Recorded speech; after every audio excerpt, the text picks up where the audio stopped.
Ben Shapiro is here, host of the Ben Shapiro Show. Ben, great to have you on set. Good to see you. Thanks so much for having me. I appreciate it. Great to see you. You know, what's your overall takeaway as you look at this, and particularly with a view to what we have seen as anti-Semitism and the anti-Semitic problem in New York City? I mean, I think that many of the things that people are seeing as sort of a bug of the Mamdani campaign, how could he be elected while saying all these anti-Semitic things? That's a feature. The progressive left, the wild progressive left that was tapped in the primaries and then spurred him to victory in the general.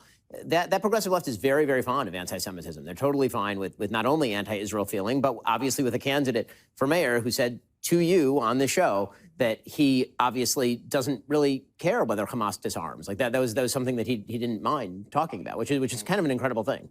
You know, when you break this vote down, not just in New York City, in Virginia and New Jersey as well, we see this young vote, massive young vote, supporting Democrats. And when we came out of 2024, the message was really that there was this resurgence of sort of young conservatives out there. So what's going on? So I think what the polling is showing is that young people in particular are just unsettled. And what that means is that if they don't get what they want from one party, then they're going to swivel and they will turn and they will vote for the other party. So Joe Biden was very unpopular. The inflation had really eaten away at people's livelihoods. And so people turned in favor of President Trump. I think that there are some warning signs here for young voters for 2026, even 2028, depending on the performance of the Trump administration. But one of the things that you're seeing with Mamdani, one of the things that you're seeing with I think, a lot of politicians.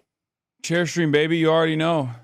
Stop booing. These days is if you just say the problem but don't offer a solution, that might be enough. If you just say affordability, affordability, affordability, and then your solutions are absolutely ridiculous, like tried and true failures, people don't care about the solutions. They just care that you empathize with the problem. The problem is that if you never solve it, then you are going to continue to see this kind of pendulum swing for young people from right to left and then back to right and then back to left. It's like a generation of people, this is a big generalization, but who want to hear that they're seen. Yes, yes. And also who have been told. As long as you feel seen, it's okay. I think that's right. And I think they've. That's so, oh, wow. I love when Republicans go back to their roots, right? These are like the OG Republican takes. Oh, well, young people actually just want to simply be seen. They're so stupid. They're so stupid and dumb. They don't know any better. They don't know what's good for them. Like that kind of politics is the OG right-wing politics, okay? They just want unicorns. They just want all the things to be free. Like it's so stupid. It's like, no, man, they just want someone to address how expensive things are. That's it. That's it. That's all this is, you know? It's so stupid.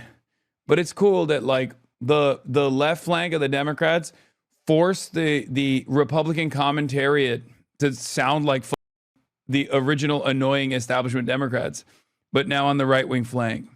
Been so told by their politicians, only I can solve the problem. So I see your problem, and it's not solvable by you. It's only solvable by me. And then, inevitably, it's not solvable by politicians, and then people get dissatisfied, so they turn to, the other politician. And, I'm sort of waiting for more candidates to arise who say, actually, most of the problems in your own life are solvable by you, actually, and you should take more action. This is awesome.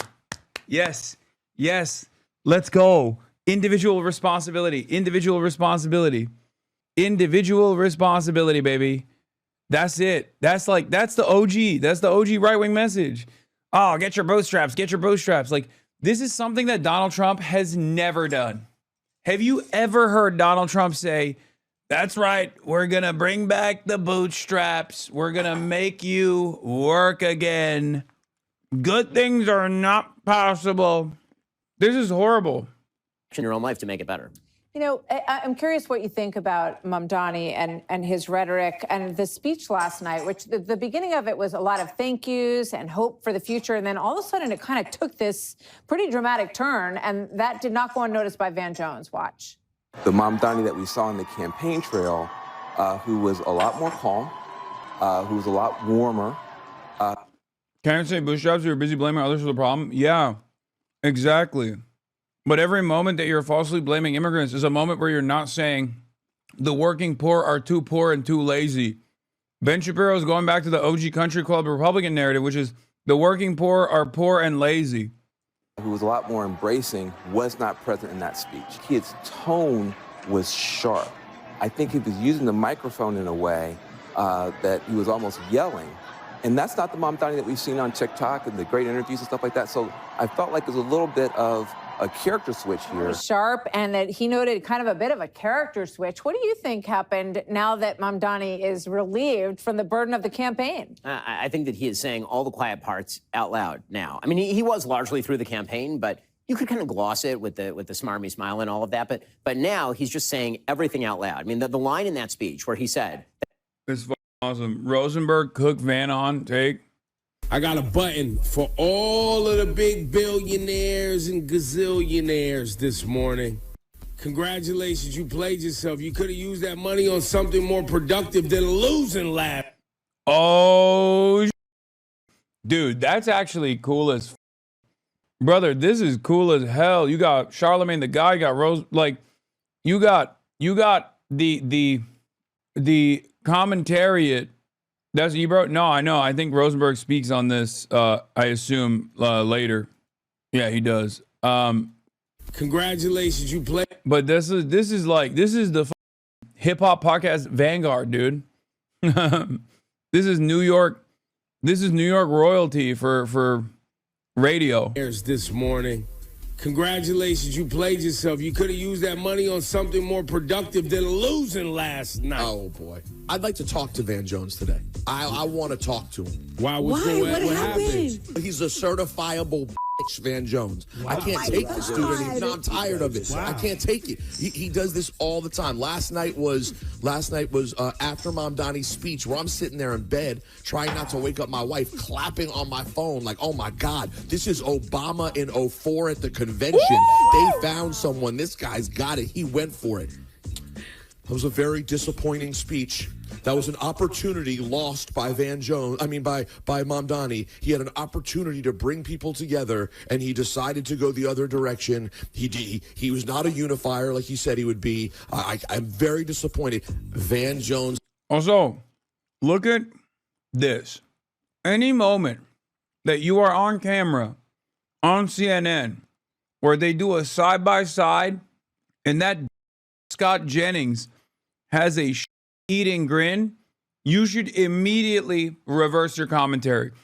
You should turn around, and if you see him smiling like that, going, yeah, this is going to be used up by all the Fox News right-wing broadcasters tomorrow, you should just stop saying what you're saying mid-sentence. Go, guys, I think I just stroked out.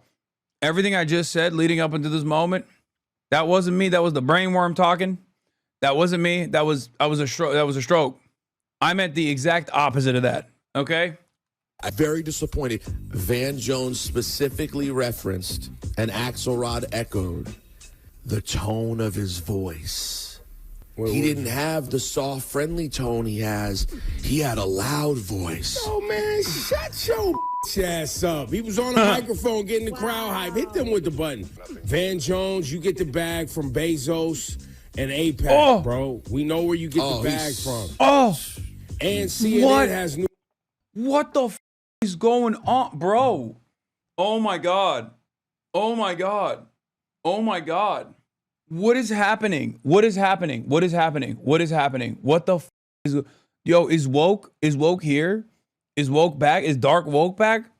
He said you got the bag from Jeff Bezos and APAC. Do you know maybe like 2 years ago how little, like the total number of people that could say that about Van Jones as a line of attack 2 years prior to today is a handful of people in the media. Okay? No disrespect to these guys. No disrespect to these guys, but like the 100 million from Jeff Bezos, even people in this community probably didn't know about that. And 2 years ago, they never would have even been like, you got the bag from APAC as a line of attack. Wow. Wow. A second woke has hit the towers? Bro, this is woke 2. This is woke 2.0. Oh my God.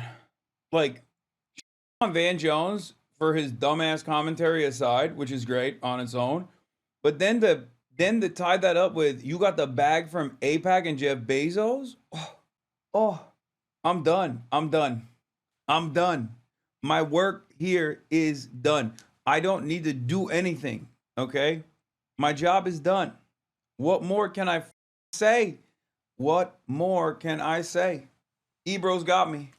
Oh, wow. What a time to be alive, man. What a time to be alive. Whoo, goddamn.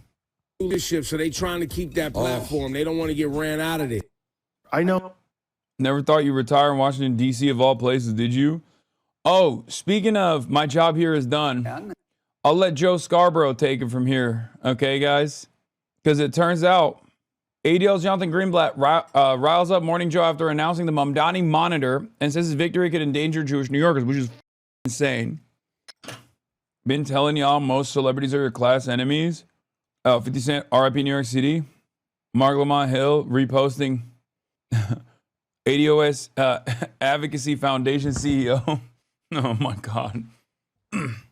This is who ran Cuomo's campaign. Is she responsible for the Hasan obsession? Yes, this is Bella Cuomo. I believe this is Andrew Cuomo's niece, right? Andrew Cuomo's niece? Yes. Wow, how are you feeling? I'm feeling good. You know, we ran a great campaign, and no matter how it goes, we're winners. Right. And so you're hoping for the... See, now, I'm not saying nothing. I'm not. That's it. I'm just saying I'm not saying nothing. That's a Nepo baby right there, though. best? Obviously, I'm hoping for the best, but I feel good about what we did and the message that we put out. And you know, if you feel good about what you did, then you feel good about what you did. How is candidate Andrew as an uncle? He's a great uncle. I mean, we've definitely gotten closer. I actually had a really great time working for him. And yeah, it was stressful, but it was also fun, and we had a good work culture. Bro, that's crazy. Yes, bro, she's bad. She's fucking bad, okay? Yes, it's the elephant in the room. Yes, we got it. There's no reason to be creepy, okay? Stop being weird. Because aside from that aspect, did we pick the wrong team? Okay, Marge, you are not helping. You are not helping, okay? Because sure, she's bad. Except, you know what else? She's a bad campaign manager, okay? Like a really bad campaign manager. Not even a baddie. I mean, a bad campaign manager, okay? Straight up. It's crazy the way she's talking about it. Like, oh yeah, we had such a good time. We had such a good time running the campaign. So no, I'm not going to lean into misogyny, and I'm going to say it like it is. Okay, her attractive looks have nothing to do with this. She was a horrible campaign manager if she actually did run the campaign. And why in the ever-loving was just the campaign for the last like month was just like, hey, we've run out of options. Let's just keep saying Zohran Mamdani is a Mohammedan surrounded by terrorists who love to do 9/11 and want to do 9/11 11 more times. That was a horrible campaign. It was just bad in general. It was like, it was bad vibes. It was bad for discourse. It made things way more toxic. This is the reaction of someone who lives a comfortable life and the results of the election are inconsequential to her comfortable Nepo baby lifestyle. If Zohran lost, a lot of New Yorkers couldn't react like, oh, well, it was fun. Really liked everyone on the team, and that's all you can ask. Let's say he doesn't win, what do you think he'll do? You know, he does like consulting and stuff. He does fine, but this is what he loves, and this is what he was meant to do. So you got to try to do what Oh my God, what are we doing? So you're saying she definitely knows who you are? I mean, I don't know if she was the one directing the Hasan did 9/11 attacks, but you love to do, you know? All right, good luck. But like this energy right here kind of shows like exactly the vibes of the campaign. It's just like, yeah, we gave it our all. And then you look at their work and it's just AI slop being like, black people love stealing from CVS. That was you giving your all? You should have done half measures then, you know? Like, what the But it's all this like, who cares? If we win, we win. If we lose, we lose. What matters is we had fun. Meanwhile, on the other side, you have like people white knuckling through this goddamn process, fighting, knocking on doors every dang day of the week, canvassing every single day. Correction. Idris Elba loves stealing from CBS. Yes, that's true. I am Jewish, says Duty Boy. Cool. Mazel tov, chatter. Like, they just... I think I understand why Mike keeps saying Cuomo ran a good campaign now. Wait, Mike kept saying Cuomo ran a good campaign? He ran a dog shit-ass campaign. There's no way. Which Mike? Michael from Pennsylvania? There is no shot Michael from Pennsylvania said he ran a good campaign. No, he said the machine campaign was good in terms of turnout. It was still high as fuck for Cuomo. Yeah, dude, when you got... Dude, I think a lot of people fail to comprehend that the average voter hears the name Cuomo and doesn't think about it beyond that. Okay? And then also on top of that, they pumped so much. They paid so many canvassers to constantly send out flyers. Like, eventually you're going to reach a lot of people that way. Mike did say he ran a good campaign. He had numbers good enough to win in any other year. He said Cuomo was a strong candidate, not the campaign. Bro, can we grade on a curve with finance? Yeah, it is true that there's something very about the reality that we spoke about with Summerlee earlier, which is that at the end of the day, money speaks, okay? Because if you look at politics, if you look at the race in general on the basis of policy and who is going to do better for New Yorkers, Andrew Cuomo was dog shit. Like, he barely spoke on what he would even do for New York and just focused on the negative the entire time. The issue is money speaks. And he was still capable of earning endorsements, key endorsements from the Republicans in state politics and city politics to drive turnout alongside the unimaginable amount of ads. In a normal universe, Andrew Cuomo should get like 10 votes. Andrew Cuomo should have gotten less votes than Curtis Sliwa. Curtis Sliwa ran a better, had better messaging overall than Andrew Cuomo did. Curtis Sliwa seemed like he wanted to be in New York and wasn't just running because he was like, ugh, this is beneath me, but I should just be given this position, but I guess I'll run. That was the attitude from the Cuomo campaign. But it's very obvious that if you have unlimited funds, you can just pump it. And people are very malleable. But remember, it's still winnable. Okay? It's still winnable. And Zohran proved it. Yeah, Zohran was outspent 7-1. Cuomo had both party establishment behind him. I mean, some in the Democrats. But definitely the Republican establishment was behind him. Yes. It happened. I'll pray for you, Zohran, and I hope no one tries to hurt you. Is a wild way to begin this video. What the Mr. Mamdani has won the mayor election. Listen, I'm not one of these people who's going to come on and cry or bash anyone. Democracy lives another day.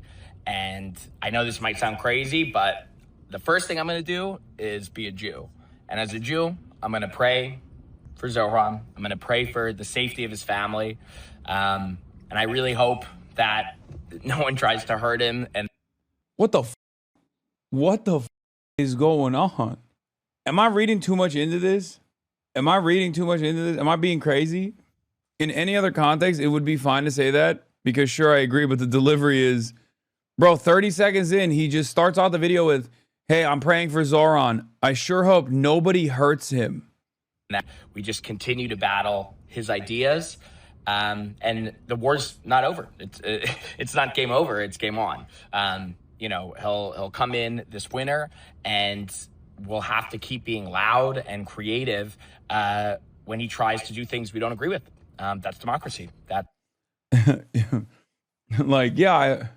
It's just weird. Just a weird thing to be like, hey, Zohran, be real weird. I mean, would be real sad if something terrible, something horrifying were to happen to you, huh? Be a real shame if something were to happen to you and your family, Zohran. Government. Oh, wait, hold on.